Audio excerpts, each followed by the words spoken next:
ബിസ്മില്ലാഹിർ റഹ്മാനിർ റഹീം അൽഹംദുലില്ലാഹി റബ്ബിൽ ആലമീൻ അല്ലാഹുമ്മ സ്വല്ലി അലാ റസൂലിക സയ്യിദിനാ മുഹമ്മദിൻ വആലിഹി വസഹ്ബിഹി അജ്മഈൻ റബ്ബി ഇശ്റഹ് ലി സദ്രി വയസ്സിർ ലി അംരി വഹ്ലുൽ ഉഖ്ദതം മിൻ ലിസാനി യഫ്ഖഹു ഖൗലി.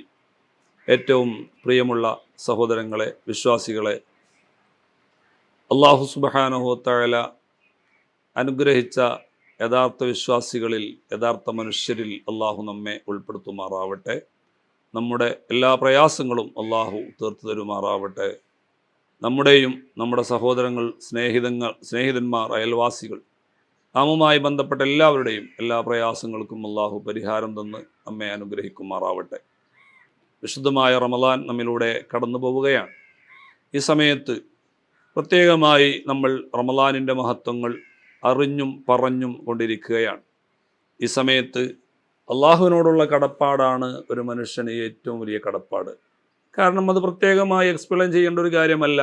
കാരണം വെറും വെള്ളത്തുള്ളിയായിരുന്ന മനുഷ്യൻ ഈ കാണുന്ന രൂപത്തിൽ വളർന്നു വരികയും വലിയ ചിന്താമണ്ഡലങ്ങളെ അവൻ പിടിച്ചു പറ്റുകയും ലോകം മുഴുവനും അവൻ്റെ വിരൽ തുമ്പിൽ എന്ന് തന്നെ പറയാം, കൈവെള്ളയിൽ നിന്ന് മാറി വിരൽ തുമ്പിലേക്ക് മനുഷ്യൻ ലോകത്തെ ഏറ്റവും നിർണായകമായ രൂപത്തിൽ കൊണ്ടുവരികയും ചെയ്തത് അള്ളാഹു മനുഷ്യൻ നൽകിയ ബുദ്ധിയുടെ പേരിലാണ്. ആ ബുദ്ധിയാണ് ഒരു മനുഷ്യൻ അള്ളാഹു നൽകുന്ന ഏറ്റവും വലിയ അനുഗ്രഹം. അതുകൊണ്ട് ഇത്രയും വലിയ ഈ അനുഗ്രഹങ്ങൾ ചെയ്ത് ഈ വെള്ളത്തിൽ നിന്ന് മനുഷ്യനെ ഈ കാണുന്ന രൂപത്തിൽ സൃഷ്ടിച്ച് മനുഷ്യൻ ഈ ലോകത്ത് എത്തിപ്പെടാത്ത മേഖലകളില്ല. അപ്പം നമ്മൾ അത്രയും വലിയ അനുഗ്രഹങ്ങൾ അള്ളാഹു നൽകുമ്പോൾ അവനോടാണ് ഒരു മനുഷ്യൻ്റെ ഏറ്റവും വലിയ കടപ്പാട്.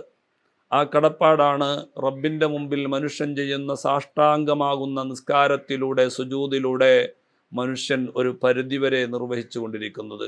അള്ളാഹുവിനോടുള്ള, സൃഷ്ടാവിനോടുള്ള കടപ്പാടുകൾ മനുഷ്യന് തീർത്താൽ തീരുകയില്ല. കാരണം അവൻ ചെയ്യുന്ന ഓരോ ആരാധനാകർമ്മങ്ങൾക്കും ശക്തിയും ഊർജവും പകരുന്നത് അള്ളാഹു തന്നെയാണ്. അതിന് വേറെയും അവൻ അള്ളാഹുവിനോട് നന്ദി ചെയ്യണം. പക്ഷേ അതുകൊണ്ട് നന്ദി തീർത്താൽ തീരാത്തതാണ്. എങ്കിലും അള്ളാഹുവിനുള്ള കടപ്പാടാണ് നിസ്കാരം. അതേപോലെ അള്ളാഹുവിനോടുള്ള മറ്റൊരു കടപ്പാടാണ് അവൻ നിർവഹിക്കുന്ന നോമ്പ്. നോമ്പിൻ്റെ ഏറ്റവും വലിയ പ്രത്യേകത, ആ നോമ്പ് ഉണ്ടോ എന്ന് മറ്റൊരാൾക്കും അറിയാൻ കഴിയില്ല. നിസ്കാരം നമ്മൾ നിസ്കരിക്കുന്നത്, നിർവഹിക്കുന്നത് മറ്റുള്ളവർക്ക് കാണാൻ കഴിയും. പക്ഷേ നോമ്പ് നമുക്കുണ്ടോ എന്നത് നമുക്ക് പോലും ഒരുപക്ഷെ അറിയില്ല. അത്രയും മൈന്യൂട്ടായ കാര്യമാണ്. കാരണം നമ്മുടെ നോമ്പ് മുറിഞ്ഞിട്ടുണ്ടോ ഇല്ലയോ, നമ്മുടെ വിശ്വാസത്തിൽ നമ്മൾ നോമ്പുകാരായിരിക്കാം, നമ്മൾ നോമ്പ് നിഷ്ഫലമാകുന്ന ഒന്നും ചെയ്തിട്ടുണ്ടാവില്ല. എങ്കിലും ചിലപ്പോൾ നാം അറിയാതെ പോലും പറ്റിപ്പോവാറുണ്ട്. ആ നോമ്പ് ഉണ്ടോ എന്ന് അറിയുന്നവൻ ഏകനായ അള്ളാഹുവാണ്. അപ്പോൾ മനുഷ്യൻ്റെയും അള്ളാഹുവിൻ്റെയും ഇടയിൽ ഏറ്റവും വലിയ ഒരു മൈന്യൂട്ടായ ബന്ധമാണ് വ്രതം. അതും അള്ളാഹുവിനോട് കടമയും കടപ്പാടുമാണ്. എന്നാൽ അള്ളാഹു സുബ്ഹാനഹു വ തആല മനുഷ്യന്, അള്ളാഹുവും മനുഷ്യനുമായുള്ള കടമയിലും കടപ്പാടിലും മാത്രം നിർത്തുന്നില്ല. മനുഷ്യൻ അവൻ മറ്റുള്ളവരോട് കൂടി കടമപ്പെട്ട് കിടക്കുന്നവനാണ്. അത് ഞാൻ കഴിഞ്ഞ ദിവസം പറഞ്ഞിരുന്നു. ആ കടമയുടെ ഭാഗമാണ് മനുഷ്യൻ്റെ സാമ്പത്തികമായ ഇടപെടൽ. ഞാൻ അള്ളാഹുവിനെ ഇബാദത്ത് ചെയ്തു, ആരാധന ചെയ്തതുകൊണ്ട് അത് ഞാനും അള്ളാഹുവിൻ്റെ അടുക്കൽ എനിക്ക് പ്രതിഫലം കിട്ടും. ഇതുകൊണ്ട് സമൂഹത്തിന് പ്രത്യേകമായ ഗുണമൊന്നുമില്ല. എന്നാൽ മനുഷ്യനെ സാമൂഹ്യ ജീവിയായി സൃഷ്ടിച്ച അള്ളാഹു സുബ്ഹാനഹു വ തആല മനുഷ്യൻ്റെ സാമൂഹ്യ ബാധ്യത ഒന്നുകൂടി അരക്കെട്ടുറപ്പിക്കുകയാണ്, ഒന്നുകൂടി ശക്തിപ്പെടുത്തുന്നതാണ് ഇസ്ലാമിൻ്റെ മൂന്നാമത്തെ സ്തംഭമായ സക്കാത്ത് നൽകുന്നതിലൂടെ ഉണ്ടാവുന്നത്. അഥവാ എല്ലാവർക്കും സക്കാത്ത് നിർബന്ധമില്ല. നോമ്പിന് ശക്തിയുള്ളവന് നോമ്പ് നിർബന്ധമാണ്. നിസ്കാരം ബുദ്ധിയുള്ള എല്ലാവർക്കും നിർബന്ധമാണ്. പക്ഷേ സക്കാത്ത് സാമ്പത്തിക ഭദ്രതയുള്ള, സാമ്പത്തിക ശേഷിയുള്ളവർക്ക്, സൗകര്യമുള്ളവർക്ക് മാത്രമേ അള്ളാഹു നിർബന്ധമാക്കുന്നുള്ളൂ.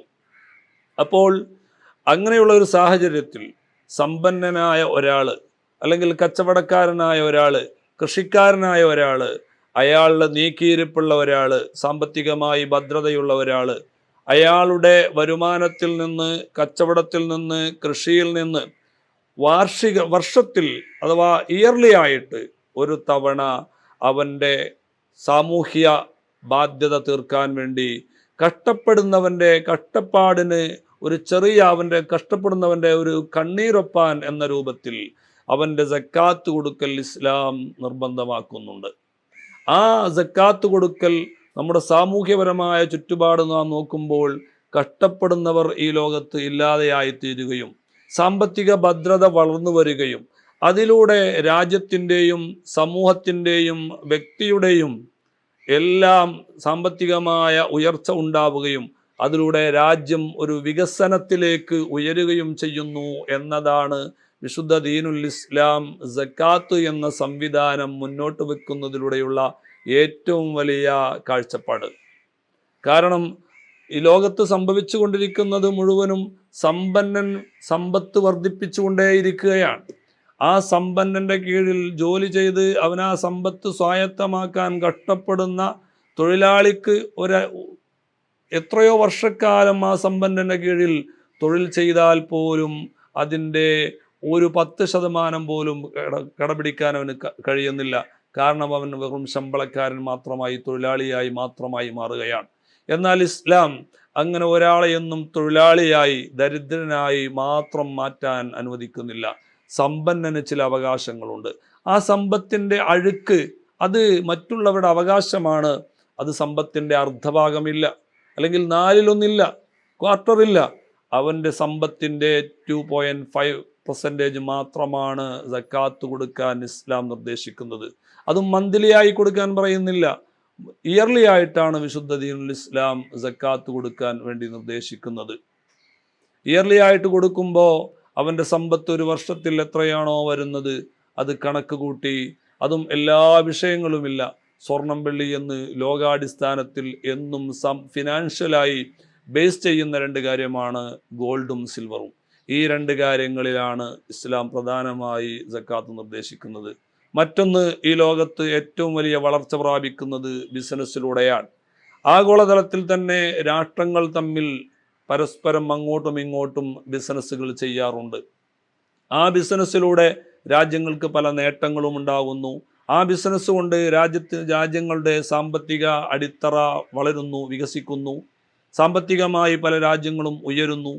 അവർ ഭൂമിയിൽ നിന്ന് എടുക്കുന്ന വിഭവങ്ങളെ മറ്റു രാജ്യങ്ങളിലേക്ക് വിതരണം ചെയ്യുമ്പോൾ, കച്ചവടം ചെയ്യുമ്പോൾ ആ നാട്ടിൽ ലഭ്യമല്ലാത്ത വിഭവങ്ങൾ അവർക്ക് ലഭിക്കുകയും ആ നാട്ടിലുള്ള സമ്പത്ത് കൃഷിക്കാരായ രാജ്യക്കാർക്ക് ലഭിക്കുകയും ചെയ്യുമ്പോൾ ലോകത്ത് മൊത്തത്തിൽ ഒരു സന്തുലിതാവസ്ഥ നിലവിൽ വരികയും അതിലൂടെ അവൻ്റെ ലോകത്ത് സാമ്പത്തിക ഭദ്രത ഉണ്ടാവുകയും ചെയ്യുന്നു.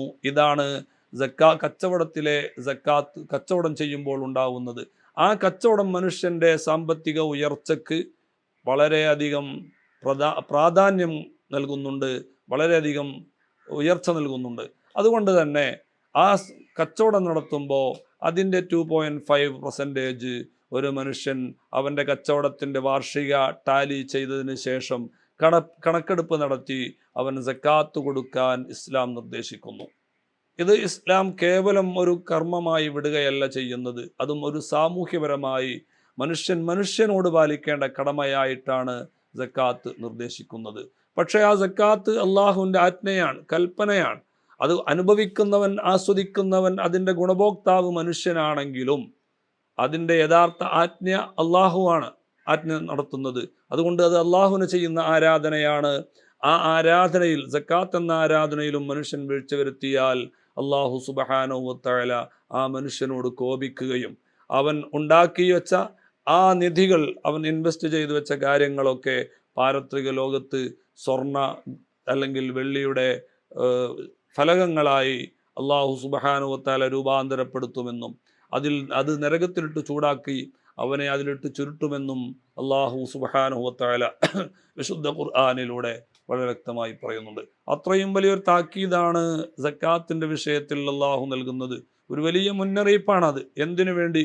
സാമൂഹ്യ ഭദ്രതയ്ക്ക് വേണ്ടി, സന്തുലിതയ്ക്ക് വേണ്ടി, സാമ്പത്തികമായി സമൂഹത്തിൽ സന്തുലിത നിലനിൽക്കണം. അതുകൊണ്ട് തന്നെ സക്കാത്ത് കൃത്യമായി നൽകിയ പല രാജ്യങ്ങളിലും പഴയകാല പഠനങ്ങൾ നമ്മെ അറിയിച്ചിട്ടുണ്ട്. പിന്നെ സക്കാത്ത് വാങ്ങാൻ അർഹതയുള്ള ദാരിദ്ര്യരേഖയ്ക്ക് താഴെയുള്ള ആളുകൾ ആ നാട്ടിൽ ഇനിയില്ല. അത്രത്തോളം സക്കാത്ത് കൊണ്ട് മനുഷ്യന് സാമ്പത്തിക സമനില കൈവന്നു എന്ന് വരെ പഠനങ്ങൾ പലപ്പോഴും നമുക്ക് പറഞ്ഞു തന്നിട്ടുണ്ട്. അപ്പോൾ ഇസ്ലാമിൻ്റെ മൂന്നാമത്തെ ഒരു പ്രധാനപ്പെട്ട കാര്യമാണ് സക്കാത്ത് നൽകുക എന്നത്.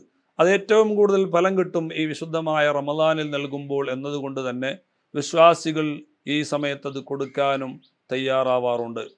അതിന് ഈ സമയത്ത് എല്ലാവരും മുന്നോട്ട് വരികയും നിസ്കാരത്തിലും നോമ്പിലും എല്ലാ വർഷവും ഹജ്ജിനും വർഷത്തിൽ 2-3 തവണ ഉംറയ്ക്കൊക്കെ പോകുന്ന പലരും സക്കാത്തിൻ്റെ കാര്യത്തിൽ വളരെയധികം അലസത കാണിക്കുന്നുണ്ട്, വേണ്ടതുപോലെ അതിന് പ്രാധാന്യം കാണിക്കുന്നില്ല എന്നത് വളരെ സത്യമാണ്.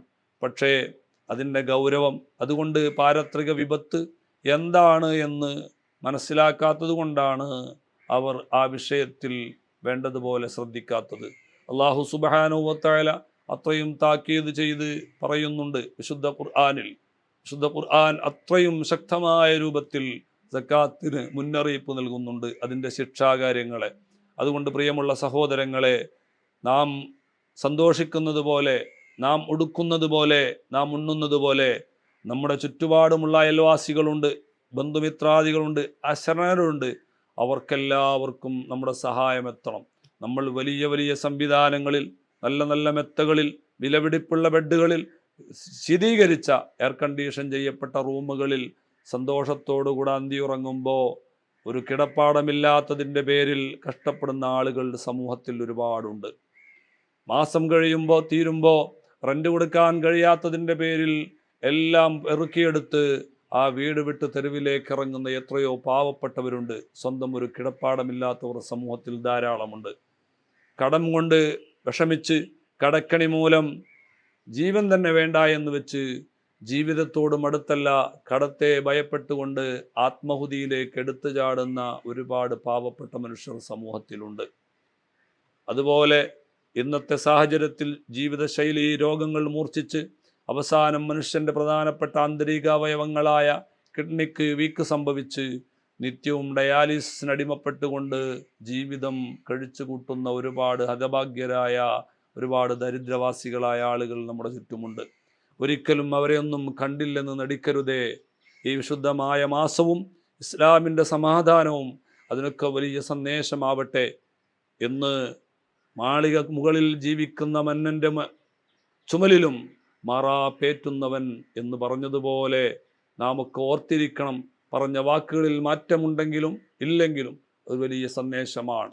ഇന്ന് നമ്മൾ വലിയ പ്രൗഢിയുള്ളവരായിരിക്കാം, പ്രതാപികളായിരിക്കാം, നമുക്ക് പല കഴിവുകളും ഉണ്ടായിരിക്കാം. പക്ഷേ ഒരു സമയത്ത് ദുർബല നിമിഷത്തിൽ നമ്മുടെ ഈ കഴിവുകളും മികവുകളും നമ്മുടെ എല്ലാ പ്രതാപങ്ങളും നഷ്ടപ്പെട്ടാൽ നാം കാണുന്ന ഈ അശരണനേക്കാൾ താഴ്ന്ന രൂപത്തിലേക്ക് പോകുമ്പോൾ എന്നും അശരണതയും കഷ്ടപ്പാടും അനുഭവിച്ചവർക്ക് ഇത് ഉൾക്കൊള്ളാനുള്ള കഴിവുണ്ടാവും, അവർ അതിൽ ലയിച്ചുപോയി. പക്ഷേ എന്നും ആഡംബരത്തിൻ്റെ ഉത്തമ കോടിയിൽ അല്ലെങ്കിൽ ആഡംബരത്തിൻ്റെ ഉന്നതങ്ങളിൽ വിരാജിച്ചവർക്ക് കഷ്ടപ്പാട് അനുഭവിക്കുമ്പോൾ അവനൊരിക്കലും അത് താങ്ങാവുന്നതല്ല. അവൻ പിന്നെ അടുത്ത വഴി സ്വീകരിക്കുന്നത് ഈ ലോകത്ത് നിന്ന് ആത്മഹുതി ചെയ്യലാണ്. അതുകൊണ്ട് പ്രിയമുള്ളവരെ, നമ്മുടെ സാമ്പത്തികമായ ഭദ്രതയ്ക്ക് വേണ്ടി, സാമൂഹ്യപരമായ സ്നേഹത്തിന് സന്തുലിതയ്ക്ക് വേണ്ടി നമ്മുടെ സക്കാത്ത് കൊടുത്തു വീട്ടാനും അതുപോലെ പാവപ്പെട്ടവരെ സഹായിക്കാനും നാം എപ്പോഴും ശ്രമിക്കണം. ഇനി സക്കാത്ത് കൊടുത്താലും സ്വതക്ക എന്ന് പറയുന്നത് ഒരു വലിയ മഹത്തായ അനുഗ്രഹമാണ്. വിശുദ്ധമായ റമദാനിൻ്റെ മഹത്വങ്ങൾ ഏറ്റവും കൂടുതൽ വിശുദ്ധമായ റമദാനിൽ വർദ്ധിപ്പിക്കേണ്ട കാര്യം ഇസ്ലാം പറയുന്നിടത്ത് കാണാം, സ്വതക്ക വർദ്ധിപ്പിക്കുക. സ്വതക്ക എന്ന് പറഞ്ഞാൽ സക്കാത്തിന് പുറമേ നൽകുന്ന ദാനധർമ്മങ്ങൾ വർദ്ധിപ്പിക്കുക. ദാനധർമ്മം എന്ന് പറയുന്നത് അള്ളാഹുവിൻ്റെ സാമീപ്യം കിട്ടാൻ ഏറ്റവും വലിയ നല്ല കാര്യമാണ്. ഒരു മനുഷ്യൻ വലത് കൈ കൊണ്ട് കൊടുക്കുന്നത് ഇടത് കൈ അറിയുക പോലും ചെയ്യരുത്. ഇതാണ് സ്വതക്കയുടെ ഏറ്റവും പ്രധാനപ്പെട്ട ഒരു കാര്യം. എന്താണതുകൊണ്ട് അള്ളാഹു നൽകുന്ന കാര്യം? അള്ളാഹുവിൻ്റെ ഹബീബ് സല്ലല്ലാഹു അലൈഹി വസല്ലം തങ്ങൾ പാരത്രിക ലോകത്തെ വിശ്വാസമുള്ള വിശ്വാസികൾക്ക് നൽകുന്ന ഒരു സന്തോഷ വാർത്തയുണ്ട്. 7 വിഭാഗം ആളുകൾക്ക് തീച്ചൂടേൽക്കാതെ, സൂര്യൻ്റെ ആഘാതം, ഒരു ചാൺ മുകളിൽ നിൽക്കുന്ന സൂര്യൻ്റെ ആഘാതമേൽക്കാതെ, ഞെരിയാണി കാൽമുട്ട് അര കഴുത്ത് വരെ വിയർപ്പിൽ മുങ്ങിക്കുളിക്കുന്ന സമയത്ത് ആ തീച്ചൂട് അല്ലെങ്കിൽ ആ സൂര്യൻ്റെ ആ ചൂടേൽക്കാതെ, താപമേൽക്കാതെ അർശിൻ്റെ തണലേക്ക് അള്ളാഹു സുബ്ഹാനഹു വ തആല മാറ്റി നിർത്തപ്പെടുന്ന 7 വിഭാഗം ആളുകളുണ്ട്. ആ വിഭാഗത്തിൽപ്പെട്ട ഒരു വിഭാഗമാണ് വലത് കൈ കൊണ്ട് കൊടുക്കുന്ന ദാനധർമ്മങ്ങൾ ഇടതുപോലും അറിയാതിരിക്കുക. എന്താണ് ഈ പ്രയോഗത്തിൽ വലിയ രഹസ്യമുണ്ട്. കാരണം നമ്മൾ എന്തു ചെയ്യുമ്പോഴും വലത് ചെയ്യുന്ന കാര്യം ഇടത് കൂടി സപ്പോർട്ട് ചെയ്തിട്ടാണ് നമ്മൾ പ്രവൃത്തി നടത്തുക. അല്ലെങ്കിൽ ഇടതാണ് നമുക്ക് വശമെങ്കിൽ ഒരു സപ്പോർട്ടിന് വേണ്ടി, ശക്തിക്ക് വേണ്ടി നമ്മൾ വലതിനെ കൂട്ടുപിടിക്കാറുണ്ട്, ഷെയർ ചെയ്യാറുണ്ട്. ഒരു മനുഷ്യൻ്റെ വലത് കൈ കൊണ്ട് ചെയ്യുന്ന കാര്യത്തെ ഇടത് സപ്പോർട്ട് ചെയ്യുന്നു, ഇടത് കൊണ്ട് ചെയ്യുന്ന കാര്യത്തെ വലത് കൈ സപ്പോർട്ട് ചെയ്യുന്നു. എന്നാൽ അത്രയും സപ്പോർട്ടുള്ള ഇടത് കൈ പോലും അറിയാതെ പരമരഹസ്യമായിരിക്കണം നമ്മൾ ചെയ്യുന്ന സ്വതക്ക എന്നാണ് അള്ളാഹുവിൻ്റെ റസൂലിൻ്റെ ഈ പ്രയോഗം നമ്മെ പഠിപ്പിക്കുന്നത്. ആ സ്വതക്കക്ക് ഏറ്റവും പറ്റിയ അവസരങ്ങളാണ് ഈ വിശുദ്ധമായ റമദാൻ. എന്തുകൊണ്ട്? ഈ വിശുദ്ധമായ റമദാനിൻ്റെ ഏറ്റവും വലിയ പ്രധാനപ്പെട്ട കാര്യം എന്താണ്? ഫർള് മാത്രമേ ഉള്ളൂ, സുന്നത്തില്ല എന്നതാണ്. എന്താണ് കാരണം? അള്ളാഹുവിൻ്റെ ഹബീബ് സല്ലല്ലാഹു അലൈഹി വസല്ലം നമ്മെ പഠിപ്പിച്ചിട്ടുണ്ട്, ഒരു സുന്നത്ത് ചെയ്താൽ അതിൻ്റെ ഫരീളത്തിൻ്റെ, ഒരു ഫർളിൻ്റെ പ്രതിഫലമാണ്. ഒരു ഫർളും സുന്നത്തും തമ്മിലുള്ള ഏകദേശം മനസ്സിലാവാൻ പറ്റുന്ന ഒരു താരതമ്യം, ഒരു സുന്നത്ത് 70 അടുക്കി വെച്ചാലാണ് ഒരു ഫർള് എന്നാലും ആവില്ല. വേണമെങ്കിൽ അങ്ങനെ വേണമെങ്കിൽ പറയാം. എന്നാൽ റമദാനിൽ ഒരു സുന്നത്ത് ചെയ്താൽ അല്ലാത്ത സമയത്ത് ഒരു ഫർള് ചെയ്യുന്നതിൻ്റെ പ്രതിഫലമാണ്. റമദാനിൽ ഒരു ഫർള് ചെയ്യുമ്പോൾ അതിന് 70ഉം 700ഉമായി അള്ളാഹു അതിൻ്റെ പ്രതിഫലം വർദ്ധിപ്പിച്ചു കൊണ്ടിരിക്കുന്നു. അപ്പോൾ ഈ വിശുദ്ധമായ റമദാനിൽ നാം ഒരു സ്വതക്ക ചെയ്യുമ്പോൾ, പാവപ്പെട്ടവരെ രഹസ്യമായി സഹായിക്കുമ്പോൾ, നമ്മുടെ നന്മയുടെ ഭാഗത്ത് അള്ളാഹു സുബ്ഹാനഹു വ തആല അത് വലിയ കൂമ്പാരമായി നമുക്ക് നൽകുകയും അത് മുഖേന അള്ളാഹുവിൻ്റെ ഈ ലോകത്ത് നാം നല്ലൊരു ജീവിതം നയിക്കുന്നവരായി മാറുകയും, ഈ ലോകത്ത് നിന്ന് ഏതെങ്കിലും നാം പ്രതീക്ഷിക്കാത്ത, ഒരിക്കലും നമ്മൾ പ്രതീക്ഷിക്കാത്ത ഒരു നിമിഷത്തിൽ, ദൗർഭാഗ്യ സമയത്ത് നാം ഈ ലോകത്ത് നിന്ന് വിട പറയുമ്പോൾ പൂർണ്ണമായ ഈമാനോടുകൂടെ നമുക്ക് വിട പറയാനും റബ്ബിൻ്റെ പാരത്രിക വിജയികളിൽ ഉൾപ്പെടാനും അർശിൻ്റെ നിഴലിലേക്ക് കത്തിക്കൊണ്ടിരിക്കുന്ന സൂര്യൻ്റെ താപമേൽക്കാതെ അർശിൻ്റെ തണലിലേക്ക് നമ്മുടെ ശരീരത്തെ ഖബറിൽ നിന്ന് അള്ളാഹു സുബ്ഹാനഹു വ തആല അവൻ്റെ മലായിക്കുകളെ കൊണ്ട് അർശിൻ്റെ തണലിൽ ലാൻഡ് ചെയ്യിപ്പിക്കുകയും ചെയ്യണമെങ്കിൽ ഈ വിശുദ്ധമായ റമദാനിൻ്റെ മഹത്വം മനസ്സിലാക്കി സ്വതക്ക ഈ റമദാനിൽ ചെയ്താലുള്ള പുണ്യം ഒന്നുകൂടി വർദ്ധിച്ചതാണ് എന്ന് മനസ്സിലാക്കി നമ്മുടെ മുമ്പിലേക്ക് വരുന്ന പാവപ്പെട്ടവരെ ഒരിക്കലും നമ്മൾ നിരസിക്കാതെ അവരെ സന്തോഷിപ്പിച്ച് വിടാൻ ഈ സമയം നമ്മൾ പ്രത്യേകം തയ്യാറാവുകയും ഈ സമയത്ത് നമ്മളതിന് മനസ്സ് കാണിക്കുകയും ചെയ്യണം എന്ന് ഈ സമയത്ത് പ്രത്യേകമായി ഓർമ്മപ്പെടുത്തുകയാണ്. പിന്നെ നമുക്ക് അവസാനമായി പറയാനുള്ളത്, ഈ ലോകത്ത് നമ്മൾ ജീവിക്കുന്നു, നമ്മുടെ മരണം എപ്പോഴാണെന്ന് നമുക്കൊരിക്കലും നിശ്ചയമല്ല. മനുഷ്യൻ ഒരുപാട് കാര്യങ്ങൾ കണ്ടെത്തിയിട്ടുണ്ട്, ഇനിയും മനുഷ്യബുദ്ധി വികസിക്കാനുണ്ട്. 100%, 50 പോയിട്ട് 25% പോലും മനുഷ്യബുദ്ധി ഇതുവരെയും വികസിച്ചിട്ടില്ല, ലോകത്തെ വിരൽത്തുമ്പിൽ എത്തിച്ചിട്ടു. അത്രയും ബുദ്ധി വികസിച്ച മനുഷ്യൻ്റെ AI ലോകത്ത് ജീവിക്കുന്ന മനുഷ്യന് എപ്പോഴാണ് അവൻ മരിക്കുക എന്ന് കൃത്യമായി പ്രവചിക്കാൻ കഴിയില്ല. നമ്മുടെ ഹാർട്ടിലേക്കുള്ള രക്തം പമ്പ് ചെയ്യുന്ന ആ രക്തം വലത് കൈയിൽ നിന്ന് കുത്തിയെടുത്ത് ഒരു പക്ഷേ ഏകദേശ സമയം വിദഗ്ധരായ ഡോക്ടർമാർ നിർണയിച്ചാലും കൃത്യമായ അവരുടെ പ്രവചനങ്ങളൊക്കെ പലപ്പോഴും പാഴായി പോവാറുണ്ട്. വീണ്ടും ആ മനുഷ്യൻ ജീവിക്കാറുണ്ട്. അപ്പോൾ മനുഷ്യൻ്റെ മരണം എപ്പോഴാണെന്നറിയില്ല. അത് മനുഷ്യൻ്റെ കാലിൽ ധരിച്ചിരിക്കുന്ന ചെരുപ്പിൻ്റെ വാറിനേക്കാൾ മനുഷ്യനോട് അടുത്ത് കിടക്കുന്നതാണ് എന്നൊരു പരമസത്യം നമ്മൾ അറിയില്ല. അടുത്ത് കിടക്കുന്ന ഭാര്യ പോലും അറിയാതെ നാം മരിച്ചു പോകുന്ന പല അനുഭവങ്ങളും നമ്മുടെ കൂട്ടുകാരിൽ അല്ലെങ്കിൽ അയൽവാസികളിൽ നമ്മുടെ അറിവിൽപ്പെട്ട് നാം മനസ്സിലാക്കാറുണ്ട്. ആ മരണം നമ്മിലേക്ക് സമാഗതമാകുന്നതിന് മുമ്പ് ആ മരണസമയത്ത് സന്തോഷത്തോടുകൂടെ പുഞ്ചിരിച്ച് മരിക്കാൻ നാം തയ്യാറാവണം. അതിനാണ് ഇത്തരം നല്ല കർമ്മങ്ങൾ ചെയ്യുന്നത്. അങ്ങനെ ആഖിറത്തിലേക്ക് കടന്നു പോകുന്ന നാം ഇത്തരം നല്ല കാര്യങ്ങളിലൂടെ ആഖിറത്തിൽ ഒരു ശുഭാപ്തി വിശ്വാസം അർപ്പിച്ചുകൊണ്ട്, പാരത്രിക ലോകത്ത് ഉള്ള വിശ്വാസങ്ങൾ അർപ്പിച്ചുകൊണ്ട് നാം ഈ ലോകത്തെ, ഈ നോമ്പിനെ യാത്രയാക്കണം. കാരണം ഞാൻ പറഞ്ഞു, അള്ളാഹുവിൻ്റെ മഗ്ഫിറത്ത് ലഭിച്ചാൽ നരകമോചനമാണ്.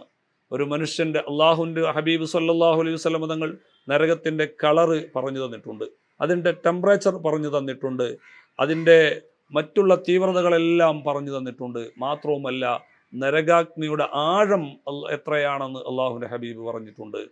ഇമാം തുർമുദി റിപ്പോർട്ട് ചെയ്യുന്ന ഹദീസിൽ കാണാം, ബഹുമാനപ്പെട്ട അബൂ ഹുറൈറ റളിയല്ലാഹു അൻഹു നിവേദനം ചെയ്യുന്ന ഹദീസാണ്, അള്ളാഹുവിൻ്റെ ഹബീബ് സല്ലല്ലാഹു അലൈഹി വസല്ലം തങ്ങളും സഹാബത്തും ഒരു യാത്രയിൽ നടന്നു പോയിക്കൊണ്ടിരിക്കുമ്പോൾ ഭൂമിയുടെ അടിയിൽ നിന്ന് ഭൂകമ്പം ഉണ്ടാകുമ്പോൾ നമ്മളൊക്കെ കേൾക്കുന്നത് പോലെ എന്ന് വേണമെങ്കിൽ പറയാം, ഒരു വലിയ ഭീമാകാരമായ ശബ്ദം കേട്ടു. സഹാബത്തിനോട് അള്ളാഹു റസൂൽ ചോദിച്ചു. എല്ലാവരും സ്തബ്ധരായി. എന്താണ് ആ ശബ്ദമെന്ന് സ്വഹാബ അറിയുമോ?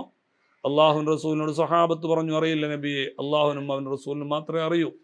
അള്ളാഹുവിൻ്റെ ഹബീബ് പറഞ്ഞു, 70 വർഷം മുമ്പ് നരകത്തിൻ്റെ സൈഡിൽ നിന്ന് ഷഫീർ, നരകത്തിൻ്റെ സൈഡിൽ നിന്ന്, തെല്ലിൽ നിന്ന് ഒരു കല്ല് നരകത്തിലേക്ക് വീണിരുന്നു. 70 വർഷം മുമ്പ് വീണതാണ്. 70 വർഷം മുമ്പ്, നമ്മൾ ഈ ശബ്ദം കേട്ടതിൻ്റെ 70 വർഷം മുമ്പാണ് ആ കല്ല് നരകത്തിൻ്റെ മുകളിൽ നിന്നും നരകത്തിലേക്ക് വീണത്. ആ നരകത്തിൻ്റെ ആഴിയിൽ ഏറ്റവും അടിത്തട്ടിൽ ആ കല്ല് തട്ടിയ ശബ്ദമാണ് നമ്മൾ കേട്ടത്. അപ്പോൾ ഒരു കല്ല് വെള്ളത്തിലേക്ക് വീണാൽ എത്ര സമയം വേണം അതിൻ്റെ അടിത്തട്ടിലെത്താൻ? 70 വർഷമെടുത്തു നരകത്തിൻ്റെ അടിത്തട്ടിൽ ഒരു കല്ലെത്താൻ. അത്രയും ആഴമേറിയതാണ് നരകം എന്ന് പറയുന്നത്. അള്ളാഹുവിൻ്റെ ഹബീബ് സല്ലല്ലാഹു അലൈഹി വസല്ലം തങ്ങൾ നമ്മെ അത്രയും ആഴമേറിയ നരകത്തെ പരിചയപ്പെടുത്തുമ്പോൾ വിശുദ്ധ ഖുർആൻ പറയുന്നുണ്ട്, കുല്ലമാ അറാദു അൻ യഖ്റുജു മിൻഹാ ഉഈദു ഫീഹാ. നരകത്തിലേക്ക് പുറത്തു വരാൻ ശ്രമിക്കുമ്പോൾ ആ നരകത്തിലേക്ക് തന്നെ മനുഷ്യനെ മടക്കപ്പെടും. ഇതിലൂടെ കടന്ന് നമ്മൾ കറങ്ങിക്കൊണ്ടിരിക്കും. അള്ളാഹു കാത്തുരക്ഷിക്കുമാറാവട്ടെ. ഒരു കണ്ണും കാണാത്ത, ഒരു ചെവിയും കേൾക്കാത്ത ഒരു ആർക്കിടെക്ടർക്കും ഒരിക്കലും സംവിധാനിക്കാനോ ഊഹിക്കാനോ കഴിയാത്ത അത്രയും വലിയ സൗകര്യമുള്ള സ്വർഗമാണ് നമ്മുടെ ലക്ഷ്യം. അള്ളാഹു സുബ്ഹാനഹു വ തആല ഈ മാസത്തെ നല്ല രൂപത്തിൽ യാത്രയാക്കി ഈ മാസം നമ്മെ പറ്റി ആഖിറത്തിൽ പ്രതിപ്പെട്ട് ആ സ്വർഗം സമ്പാദിക്കാനും നരകത്തിൽ മുക്തി നേടാനും അള്ളാഹു സുബ്ഹാനഹു വ തആല നമ്മെ അനുഗ്രഹിക്കുമാറാവട്ടെ. നാം അനുഷ്ഠിക്കുന്ന വ്രതങ്ങൾ, നടത്തുന്ന ഇഅ്തികാഫുകൾ, ചെയ്യുന്ന റിലീഫുകൾ, സ്വാന്തന പ്രവർത്തനങ്ങൾ, അതുപോലെ നിസ്കരിക്കുന്ന നിസ്കാരങ്ങൾ, തഹജ്ജുദ്, തറാവീഹ് എല്ലാം അള്ളാഹു സുബ്ഹാനഹു വ തആല പോരായ്മകൾ പരിഹരിച്ച് നമ്മിൽ നിന്ന് സ്വീകരിക്കുമാറാവട്ടെ. സ്വർഗലബ്ധി ലഭിക്കുന്ന സ്വാലിഹീങ്ങളിലും യഥാർത്ഥ നോമ്പുകാരിലും അള്ളാഹു നമ്മെ ഉൾപ്പെടുത്തി അനുഗ്രഹിക്കുമാറാവട്ടെ. നരകം കാണാനുള്ള ദുർഗതി പോലും വരാതെ നമ്മെയും നമ്മുടെ മാതാപിതാക്കൾ, ഭാര്യസന്താനങ്ങൾ, ബന്ധുമിത്രാദികൾ, ഉസ്താദുമാർ എല്ലാവരെയും നോമ്പുകാർക്ക് അള്ളാഹു സ്വർഗത്തിൽ സംവിധാനിച്ച റയ്യാൻ എന്ന കവാടത്തിലൂടെ കടന്നുപോയി അള്ളാഹുവിൻ്റെ ലിഖാ കാണലാണ് ആ കവാടത്തിൻ്റെ പ്രത്യേകത എന്ന് ഹബീബ് സല്ലല്ലാഹു അലൈഹി വസല്ലം പഠിപ്പിക്കുന്നുണ്ട്. ആ ലിഖാ കണ്ട് ആവോളം ആസ്വദിക്കാനും ആ സ്വർഗലോകത്ത് വെച്ച് നോമ്പുകാർക്കുണ്ടാകുന്ന രണ്ടാമത്തെ സന്തോഷം ആസ്വദിക്കാനും അള്ളാഹു നമ്മെ തുണക്കുമാറാവട്ടെ. ആമീൻ ബിറഹ്മതിക യാ അർഹമർ റഹീമീൻ. അഷ്ഹദു അല്ലാ ഇലാഹ ഇല്ലല്ലാഹ് അസ്തഗ്ഫിറുല്ലാഹ് അസ്അലുക്കൽ ജന്നത വഅഊദു ബിക മിനൻ നാർ. അല്ലാഹുമ്മ റഹംനി യാ അർഹമർ റഹീമീൻ. അല്ലാഹുമ്മ ഗ്ഫിർ ലി ദുനൂബി യാ റബ്ബൽ ആലമീൻ. അല്ലാഹുമ്മ അഅ്തിഖ്നി മിനൻ നാർ വഅദ്ഖിൽനി ജന്നത യാ റബ്ബൽ ആലമീൻ. ആമീൻ ബിറഹ്മതിക യാ അർഹമർ റഹീമീൻ. അസ്സലാമു അലൈക്കും വറഹ്മത്തുള്ളാഹി വബറകാതുഹു.